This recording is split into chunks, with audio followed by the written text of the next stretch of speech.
Hello everyone. In this video, I'll show you how to pass request headers using the HTTP Patch Client connector. First, choose a start shape with no data. Then, select the HTTP Patch Client connector. Provide the base URL in the Connection tab.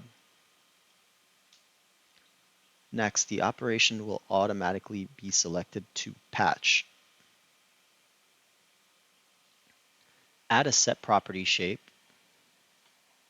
Here, we will then add a dynamic document property. As you can see, the property name is inHeader underscore content dash type. The inHeader underscore indicates that anything after the underscore will be a header. So for our example, content type. Add the property value to the dynamic document property which we have just created. Select the type as static and provide the value as per your requirement. In this example, application/JSON. This is how you can pass headers to the HTTP Patch Client connector. Thank you and have a great day. Goodbye.